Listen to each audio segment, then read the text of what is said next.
Hello दोस्तों, welcome to accounts exam prep. Guys, एक दो या तीन क्वेश्चन आना फिक्स्ड है।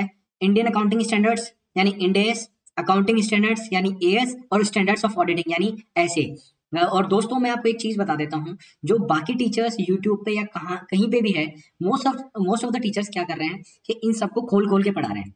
मैं अपने एक्सपीरियंस से और पास्ट ट्रेंड्स जो चला रहा है अकाउंट्स एग्जाम प्रेप में या जूनियर अकाउंटेंट के पेपर में या फिर एओ लेवल के पेपर में, जो सेंटर से लेके स्टेट में, वहां पे सिर्फ ये पूछा जाता है इनमें कि इनका नाम पूछा जाता है और उसका पूरा नंबर पूछ लिया जाता है कि ये कौन सा ऐसे है, कौन सा एएस है या कौन सा इंडेस है। ठीक है, या फिर आपको इंडेस के नंबर दे दिया जाएगा और उसका नाम पूछा जाएगा, उसमें चार पांच ऑप्शन दे देंगे। जैसे कि मैं यहाँ पे आपको बोल दिया, ये स्टार्टिंग के चार इंडेक्स लिखे हुए हैं, मैं इसमें बोल दिया इंडेक्स 103 कौन सा है, और मैंने ऑप्शंस में दे दी ये चार, मैंने ऑप्शंस में दे दिए, ये चारों के चारों मैंने ऑप्शन में दे दिए। तो आपको बताना है 103 कौन सा है, तो इनमें से आपका 103 हो गया बिजनेस कॉम्बिनेशन। तो इसीलिए हमें सिर्फ और सिर्फ नाम याद करना है, इसके अलावा हमें कुछ भी याद नहीं करना है। आप चाहे तो स्क्रीनशॉट ले सकते हो, आप खुद सर्च मार सकते हो। थोड़ा सा इंडेक्स के पहले मैं हिस्ट्री बता देता हूँ आपको। इंडेक्स हमारे दो तरीके से लागू होता है, एक तो होता है वॉलंटरीली और एक होता है मैंडेटरी। वॉलंटरी का मतलब होता है खुद से हम अपने ऊपर एप्लीकेबल कर लें, खुद की कंपनीज के ऊपर एप्लीकेबल कर लें इंडेक्स यानी इंडियन अकाउंटिंग स्टैंडर्ड।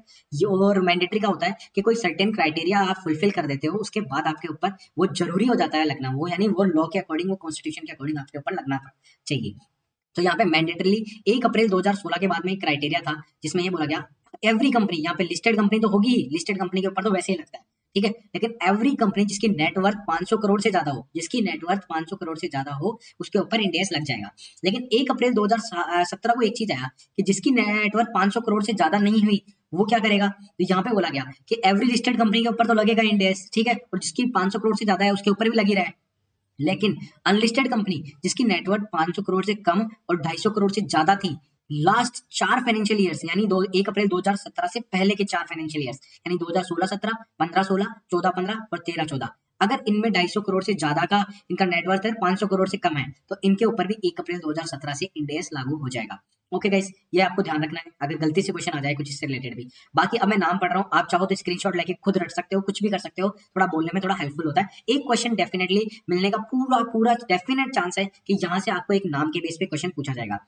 और ओवरऑल जो कुल मिला के इंडेक्स है वो है 40 इंडेक्स। अगर आपके पास क्वेश्चन आ जाए कि कितने इंडेक्स है टोटल, तो 40 इंडेक्स है। 101 से लेके 116 तक तो कंटिन्यूसली चलेंगे, 101 से लेके 116 तक तो कंटिन्यूसली चलेंगे इंडेक्स, इसके बाद 100 के ऊपर वाली सीरीज खत्म हो जाएगी। अब इनमें से भी सबसे पहले मैं आपको जो इंपॉर्टेंट इंडेक्स है जिनके आने के चांसेस है उनको बता देता हूँ मैं आपको। दोस्तों, 110 consolidated financial statement, Ind AS इसको बोलते हैं, इसकी फुल फॉर्म होती है इंडियन अकाउंटिंग स्टैंडर्ड। अगर किसी को नहीं पता तो मैं एक बार रिपीट कर देता हूँ।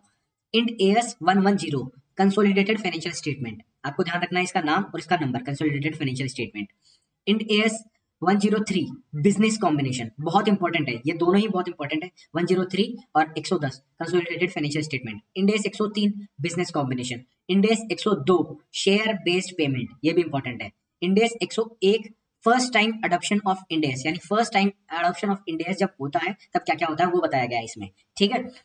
इसके अलावा मैं आपको बताऊं 108 ऑपरेटिंग सेगमेंट्स का होता है, ऑपरेटिंग सेगमेंट्स होते हैं, रिपोर्टेबल सेगमेंट्स और ऑपरेटिंग सेगमेंट्स होते हैं, तो ये इसमें ये बताया गया है। 109 भी बहुत इंपॉर्टेंट है, फाइनेंशियल इंस्ट्रूमेंट्स। यस गाइस, बहुत इंपॉर्टेंट इंडेक्स है ये 109 फाइनेंशियल इंस्ट्रूमेंट्स, ध्यान रखना है, अवॉइड मत कर देना, फाइनेंशियल इंस्ट्रूमेंट बहुत इंपॉर्टेंट इंडेक्स है, इसका नाम रख लेना। अब मैं थोड़ा सा नंबर वाइज बता देता हूँ आपको। 111 joint arrangements, 112 disclosure of interest in other entities, 113 fair value measurement, ये भी इंपॉर्टेंट है।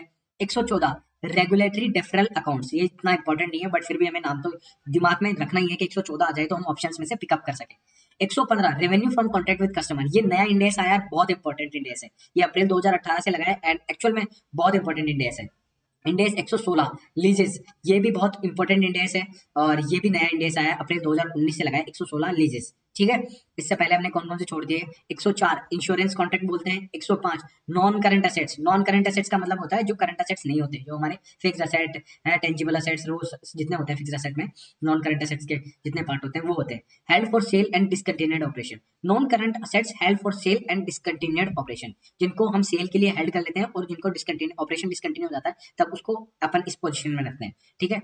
106 exploration for evaluation of mineral resources, इतना इंपॉर्टेंट नहीं है बट हमें नाम थोड़ा सा पकड़ के रखना है, ठीक है।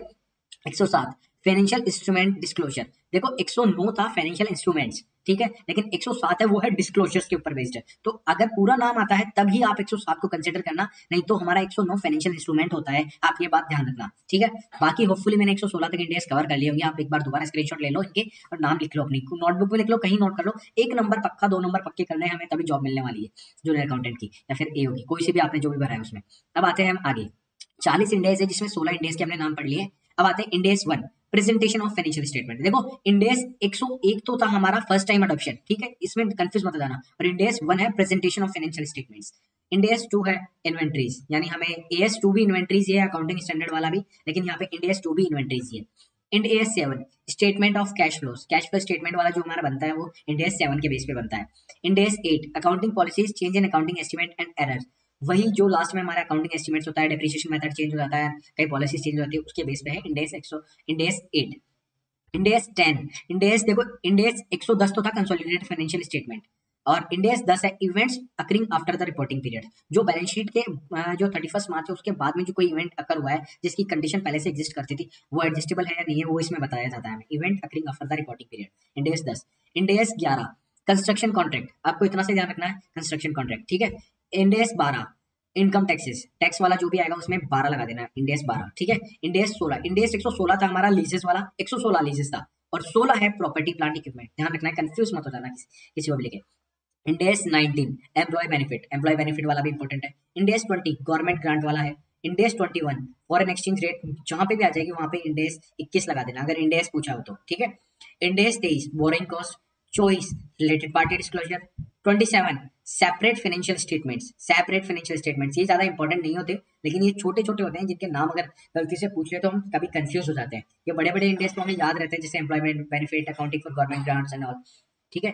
अगला है 28 investment in associate and joint ventures, जब हम इन्वेस्टमेंट करते हैं एसोसिएट्स और जॉइंट वेंचर्स में तब क्या ट्रीटमेंट होता है वो बताया गया इंडेक्स 28 में, ठीक है।